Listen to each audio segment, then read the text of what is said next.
જય સિયારામ. સત્સંગ પરિવારના બધા સદસ્યોને, વડીલોને, ભાઈઓને, માતાઓને, બહેનોને, બધાને, બાળકોને મારા પ્રેમપૂર્વક જય સિયારામ.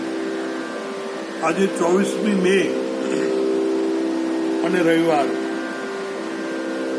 જેઠ મહિનાની બીજ થઈ ગઈ. આજે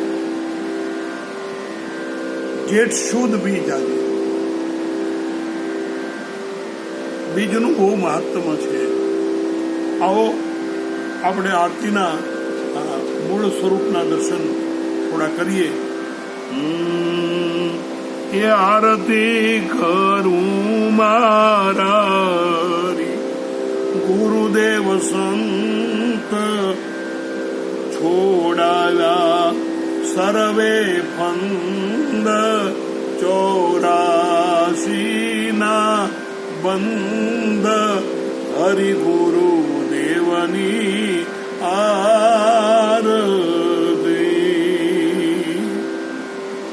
આરતી ઉતારી લઉં વારણા, ધરું ચરણ કમળમાં ધ્યાન.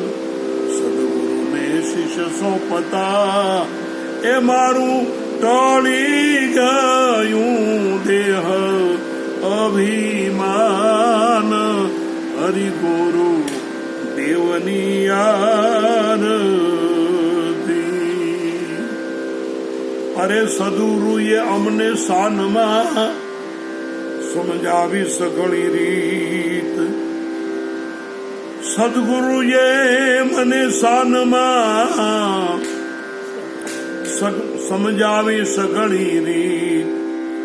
જાગ્રત, સ્વપ્ન અને સુષુપ્તિ. અરે મને ભાષું છે તુરિયા તીત. હરિગુરુ દેવની આરતી. જાગ્રત, સ્વપ્ન, સુષુપ્તિ અને તુરિયા. તુરિયા એ એવી અવસ્થા છે, તમામ પ્રકારના યોગ, તમામ પ્રકારની સાધનાઓ આ તુરિયા અવસ્થાને પ્રાપ્ત કરવા માટે.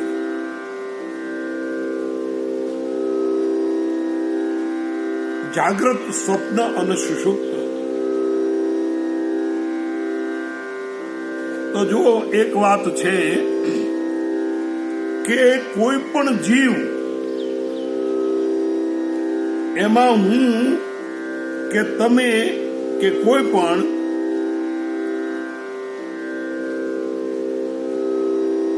જાગ્રતમાં અથવા સ્વપ્નમાં અથવા સુષુપ્તમાં, આ 3 અવસ્થાઓમાં કોઈ પણ અવસ્થામાં હોય છે. કાં તો માણસ જાગ્રતમાં હોય, કાં તો સ્વપ્નમાં હોય,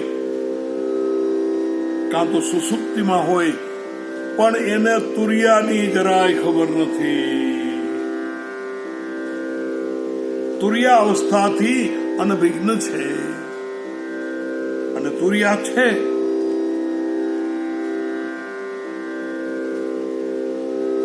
જાગ્રત અવસ્થા.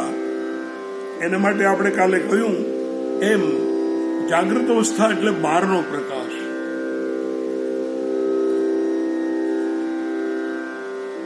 સ્વપ્ન અવસ્થા એટલે થાળીમાં ચાંદાનું પ્રતિબિંબ જોવા જેવું, અરીસામાં પ્રતિબિંબ જોવા જેવું. અસલ વસ્તુ નથી. સ્વપ્નમાં અસલ વસ્તુ નથી, પણ પ્રતિબિંબ છે. અને કયા પ્રતિબિંબ છે? જે મગજમાં ચાલતા હોય. ખેર, જાગ્રત અવસ્થામાં જગત છે અને સ્વપ્ન અવસ્થામાં સ્વપ્નું છે. પણ આપણી તકલીફ એ છે કે આપણે બંનેમાં તાદામ્ય અનુભવીએ છીએ. જાગૃતિમાં પણ હું થઈ જાઉં છું, સ્વપ્નમાં પણ હું થઈ જાઉં છું, અને સુષુપ્તિમાં પણ હું થઈ જાઉં છું. સુષુપ્તિ, સુષુપ્ત અવસ્થા એટલે કે જ્યાં સ્વપ્ન પણ નથી, બંને પ્રકાશ ખોવાઈ ગયા, ગાઢ નિંદ્રા. એની ખબર તો રહે છે.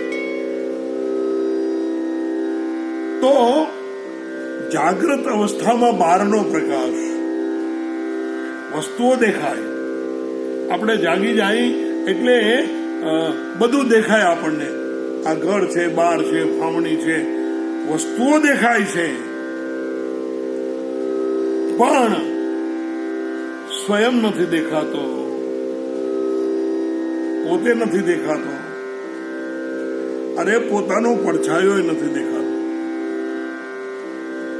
અને એ નક્કી છે કે જાગ્રત અવસ્થા છે ત્યાં સુધી જગત છે, અને પછી સ્વપ્નમાં વયા જવાના. ત્યારે સ્વપ્નની સાથે તમારું તાદામ્ય થઈ જવાનું. એટલે તમે એમ માનવાના સ્વપ્ન હું છું. એટલે સ્વપ્ન પણ જાગ્રત જેવું જ ભાસશે. હવે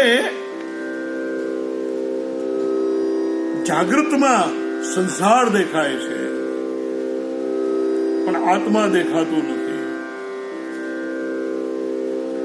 વ્યર્થ બધું દેખાય છે, નકામું બધું દેખાય છે, પણ કામનું છે એ જ દેખાતું નથી. જે સાર્થક છે એ દેખાતું નથી. જ્યારે તુરિયા એ પૂર્ણ પ્રકાશ છે, તુરિયાવસ્થા એ પૂર્ણ પ્રકાશ છે. એટલે જાગ્રતમાં, સ્વપ્નમાં અને સુષુપ્તિમાં. એટલે કહ્યું તુરિયા ત્રિષુ સતતમ મહ. જેમ હારમાં દોરો પોરવેલો હોય, જેમ માળામાં દોરો પોરવેલો હોય, એ બધા મણકાને અડે, એમ તુરિયા અવસ્થા એટલે પૂર્ણ પ્રકાશ. પૂર્ણ પ્રકાશનો અર્થ થયો જગત આપણે જે કઈ જોઈએ છીએ એ પૂર્ણ પ્રકાશ નથી. એ કાં મશાલના પ્રકાશ જેવું છે, કાં દીવાના પ્રકાશ જેવું છે, કાં બેટરીના પ્રકાશ જેવું છે, અંજવાળું છે, કાં ગ્લોબના પ્રકાશ જેવું છે. પણ ગ્લોબનો પ્રકાશ છે એ બેટરીનો પ્રકાશ છે. આ બધા અંજવાળા, એમાં એક ખામી છે. શું? દીવાને તળિયે અંધારું. એમાં એક જગ્યાએ આપણને અંજવાળું દેખાય, બીજી જગ્યાએ દેખાતું નથી, બીજી જગ્યાએ અંધારું છે. જ્યાં સુધી આપણી આંખ ઉઘાડી છે એટલે જાગૃતને જાગૃત કહેવાય, પણ એ પૂર્ણ જાગૃત નથી. પૂર્ણ જાગૃત જેને તુરિયાવસ્થાનું જ્ઞાન થયું એને આપણે કીધા. તો તુરિયાવસ્થા એ એવો પ્રકાશ છે કે જરીક એક ટાંકણી અડાડો એટલી જગ્યા બાકી ન રહે, બધે અંજવાળું અંજવાળું અંજવાળું અંજવાળું. અંદરે અને બારે,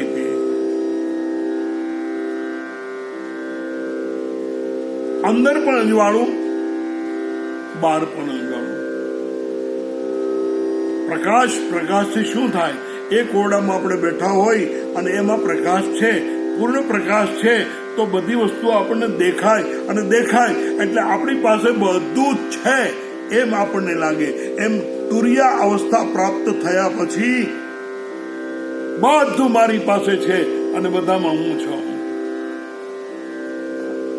ખુરશી મારી પાસે છે, ખુરશીનો લેનારે હું છું. ગાડલું મારી પાસે છે, એનો લેનારે હું છું.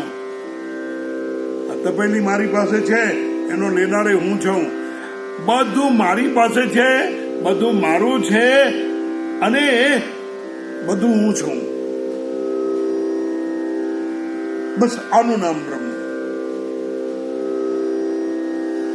સર્વ ખલ્વિદમ બ્રહ્મ. બધે હું જ છું. આ તુરિયાવસ્થા, જાગૃત અવસ્થા અને સ્વપ્ન અવસ્થા અને સુષુપ્ત અવસ્થા. અચ્છા, હવે આ તુરિયા તરફ પ્રયાણ છે. તો તુરિયા અવસ્થાને પ્રાપ્ત કરવા માટે શું કરવું જોઈએ? ક્યાંથી શરૂ કરવું જોઈએ? તો પહેલી વાત છે કે 3 અવસ્થાઓ છે એની સાથે એક ન થવું. આપણી તકલીફ એ છે જે આંખની સામે આવે એની હારે આપણે એક થઈ જાય છે.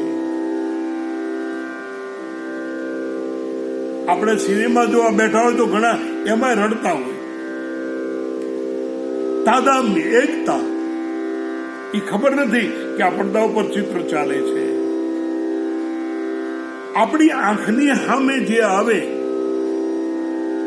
એની હારે આપણે એક થઈ જાય છે. જાગતા હોય તો જગતની સાથે એક થઈ જાય છે, સ્વપ્નમાં હોય તો સપનાની સાથે એક થઈ જાય છે. એટલે પહેલી વાત એ છે કે આ 3ની સાથે એક ન થવું. થોડોક વિચાર કરો, બચપણ હતું ત્યારે આપણે બચપણની હારે એક હતા. બચપણ ગયું અને આપણે જુવાન થયા. હવે જો આપણે બચપણ હોય તો જુવાન થાય?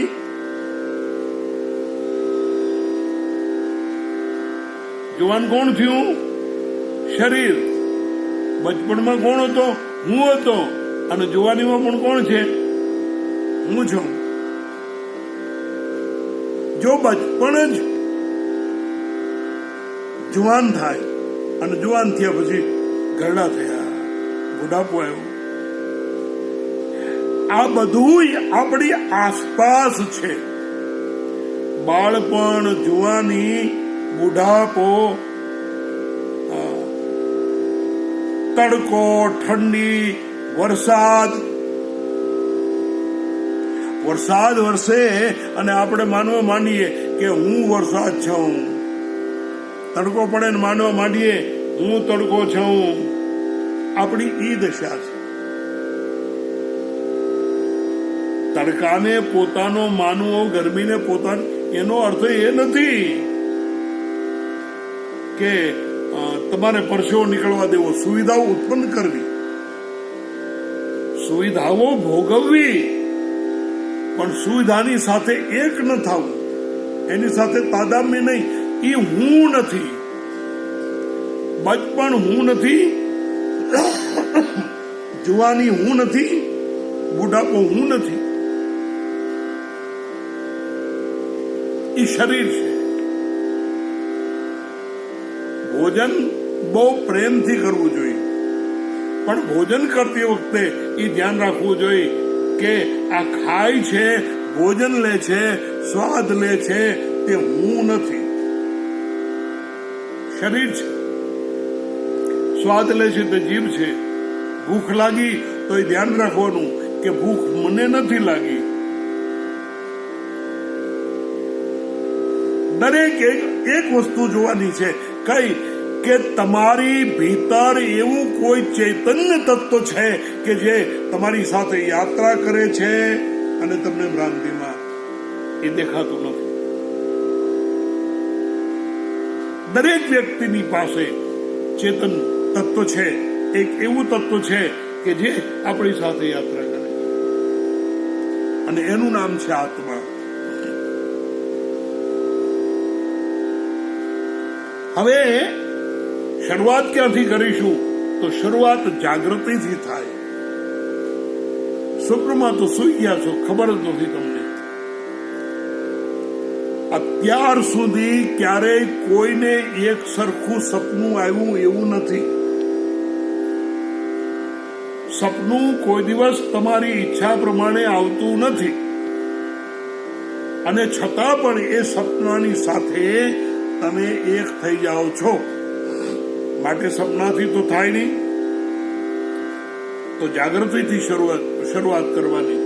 જાગૃતિથી શું શરૂઆત? બસ આ તરસ લાગી છે, મને નહીં, શરીરને. અને શરીર એ મારું રહેવાનું ઠેકાણું છે, માટે એને પાણીની સુવિધા કરી આપવી જોઈએ, પાણી પીવડાવવું જોઈએ. એ મારો ધર્મ છે. માટે શરીરને પાણી આપો, એને ભૂખ લાગે ત્યારે ખવડાવો, મોજ શોખ કરો, બધું ભોગવો પણ ત્યાગીને ભોગવી જાણો, વાંછો માં ધન અન્યનું. કહ્યું ને,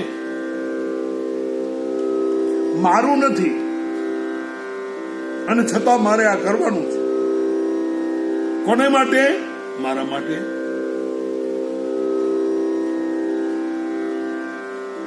આ એવું છે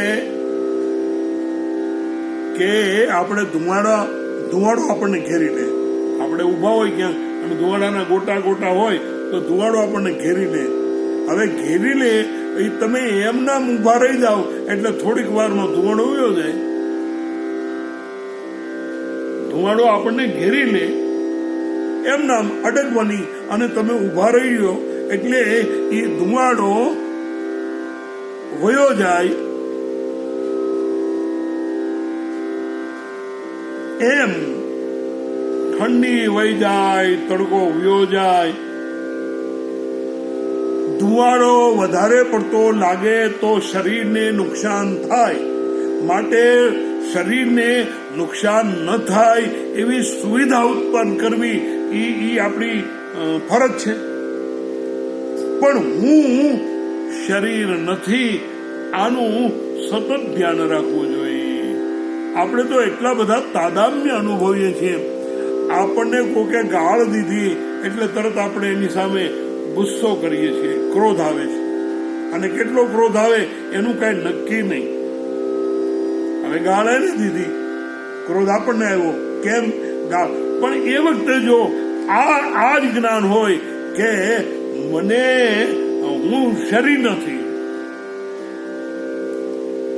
રઘુગણ રાજા અને રાજા જળભરત અને રઘુગણ એનો સંવાદ ભાગવતજીમાં એમાં આ જ વાત છે કે ભાઈ જેને તુર્યા અવસ્થા પ્રાપ્ત થઈ અને કોઈ ક્યારેય દુઃખી કરી શકતું નથી. હા, એનો હાથ કાપી શકે, એનો પગ કાપી શકે, એને ફાંસી દઈ શકે, પણ દુઃખી ન કરી શકે. એ બધું કરી શકે પણ દુઃખી ન કરી શકે. તુર્યા અવસ્થા એટલે આત્માને પ્રાપ્ત કરવાની અવસ્થા, પૂર્ણ પ્રકાશ પામવાની અવસ્થા, એ તુર્યા અવસ્થા છે. હવે એ તુર્યા અવસ્થા આગળની વાત કાલે કરીશું. આજે સમય થઈ ગયો એટલે આટલું જ ઘણું. કોરોના વાયરસ, સરકારે આપણને ઘણી બધી છૂટ આપી દીધી છે, પણ વાયરસે આપણને છૂટ આપી નથી. અને વાયરસથી આપણે બીવાનું પણ નથી. વાયરસ અદૃશ્ય છે, કોઈને દેખાતો નથી અને બધાને દુઃખી કરે છે. તો આપણો ભગવાન પણ અદૃશ્ય છે, કોઈને દેખાતો નથી અને આપણી રક્ષા કરે છે. માટે બીવાનું નથી. આપણે જરાક પણ બીવાનું નથી. પણ બીવાનું નથી એનો અર્થ એમ નથી કે મન ભાવે એમ રહેવું. સમયે જમી લેવું જોઈએ અને ન જમીએ તો માંદા પડી તો એમાં ભગવાનની ભૂલ નથી. એટલે આપણે કેરફુલ રહેવું, સોશિયલ ડિસ્ટન્સ પાળવું, જે કાંઈ કરવું ઘટે એ બધું કરવું અને સાવધાન રહેવું. સર્વે ભવંતુ સુખિના, સર્વે સંતુ નિરામયા, સર્વે ભદ્રાણી પશ્યંતુ મા કસ્મિન દુઃખ ભાગ ભવેત. ઓમ શાંતિ શાંતિ.